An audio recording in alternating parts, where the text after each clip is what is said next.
Also ask the question, but so why? What's the problem? What is this eagerness to disband so fast, and you don't even want to see the members together? You've done assessment where? With who? Then it was a no, even by the minister, that no. The team's lifespan cannot go beyond 2025. It must end in 2025. Welcome back to Heads Up SA, where we cut through the noise and bring you the truth behind South Africa's biggest political stories. On day 5 of the Madlanga Commission of Inquiry, National Commissioner Fani Masemola revealed just how much fear General Mkhwanazi inspires in high places, including in the office of Minister himself. The Political Killings Task Team, or PKTT, was designed to investigate political assassinations in KwaZulu-Natal, but according to Masemola's testimony, there was a powerful push to have this task team dismantled, and at the center of the storm was General Mkhwanazi. At this meeting, we are going to present a plan which would have been signed off by the minister. So, because there were matters in the presentation that were not agreed to by the minister and other parties. For example, the one of them was that dockets must go to murder and robbery of the province, and there was those that were against to say they must go, especially General Sibia and Gabinde, that they must go back to station of origin. So that has to be amended. And also, during this meeting, it was asked then, how far is this team then gonna go on with its lifespan? I said, well, as long as the work is there, it will go on. Then it was a no, even by the minister, that no. The team's lifespan cannot go beyond 2025. It must end in Masemola links it back to a heated parliament briefing after the appearance where Minister Mchunu denied knowing Brown Mokgotsi. Masemola says he was urgently summoned to Cape Town the very next day. A high-level meeting was held with the minister, deputy commissioners and senior police officers. The agenda, how to disband the Political Killings Task Team. My office received an email from the minister's chief of staff, Mr. Ngabinde, inviting me to attend a ministerial meeting on the PKTT disbandment implementation plan, which was scheduled for 6th of March 2025, 11:30 to 13:15 in Cape Town, in the office of the Provincial Commissioner's boardroom.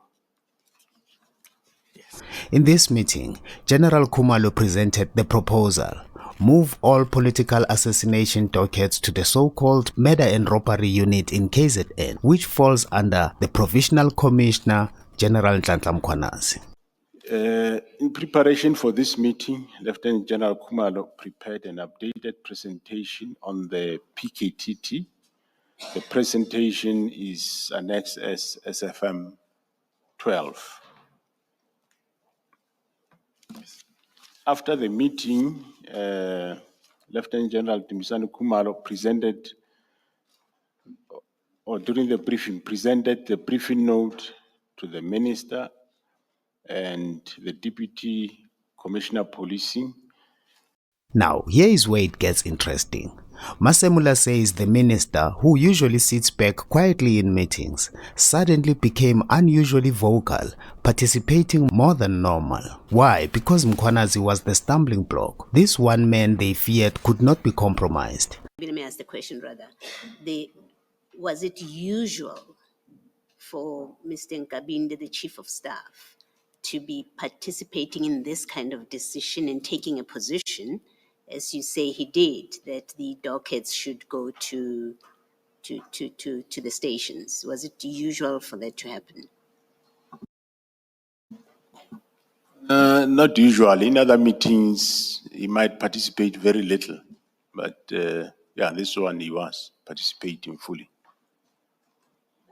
I mean, there was no irregularity. It's not irregular that he participated in the way that you say he did in this meeting on a policing decision. Yeah, no, normally, now and then they will make remarks in meetings, the chiefs of staff, they will. but here he participated quite more. According to Masemola, it was clear Minister Mchunu, Chief of Staff General Nkabinde and General Sibiya did not want the dockets under Mkhwanazi's watch. They feared he was closing in on political cartels and drug syndicates tied to these killings. During the briefing, myself and the Deputy Commissioner for Policing were in favor that, well, if you end up now, if you agree to the winding down, the dockets of the task team can go to the Provincial Commissioner KZN. At the province, there is a unit called Murder and Robbery Unit, which is not fully staffed. So we can then send the dockets there, send members of the PKTT that are from KwaZulu-Natal to form part of that unit at the province for Murder and Robbery Unit. So that's where I'm saying then the Deputy Commissioner for Crime Detection, Lieutenant General Sibiya, and the Chief of Staff, Mr. Nkabinde, were against that plan, and they were also against this winding down. They wanted immediate disbandment of the team, and also the fact that they wanted that the dockers mustn't go to province because they say if the dockers go to the province, it's like we are masquerading the PKTT under murder and robbery, which I also asked the question, but so why? What's the problem? What is this eagerness to disband so fast and you don't even want to see the members together? So, instead of approving the plan fully, the meeting stalled. The proposal was partially accepted, but with concerns hanging over it. The biggest concern being Mkhwanazi himself. Masemola says he pressed the minister directly. He asked why disband the PKTT at all. The minister's answer, these are just murderers, not political killings. And he also claims he made an assessment, an independent and private assessment. I asked the minister, can you provide this forum or these officers that are here? What is the reason for disbanding this political killings task team? Because we see we are planning disbandment, we are disbandment, you must table a plan. You want immediate disbandment, I suggest the winding down, there's no agreement. But what are the reasons for this disbandment? General, does that question suggest that it was not clear to you from the letter of 31 December 2024 what the reason was? Yeah, the reasons on the letter of the 31st of December 2024 was not convincing to me. That you have done assessment. You have done assessment where? With who? That was my problem. So it was not clear, and I couldn't take that as a reason. Hence, I asked him, tell this, before this meeting starts, as we open, tell these officers what are the reasons for the disbandment. And the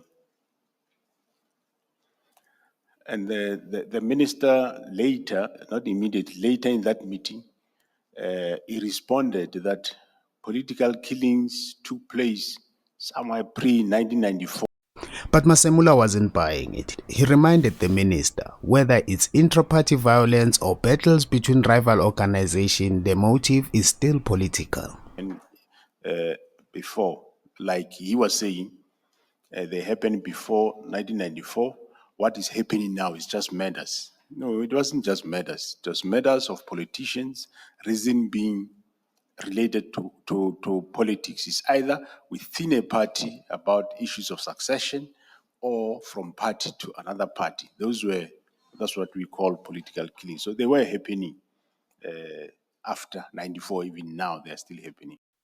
What comes out of day 5 is this: a minister unusually active in a meeting, senior generals siding with him, and all of them pressing the national commissioner because they fear one man, General Nhlanhla Mkhwanazi, a commissioner who could not be compromised, who was closing in on the truth behind South Africa's killings. So, was this about reorganizing the police or protecting political elites from an uncompromising general? Drop your thoughts in the comments below. Don't forget to like, share and subscribe. This is Heads Up SA. Stay sharp, stay informed.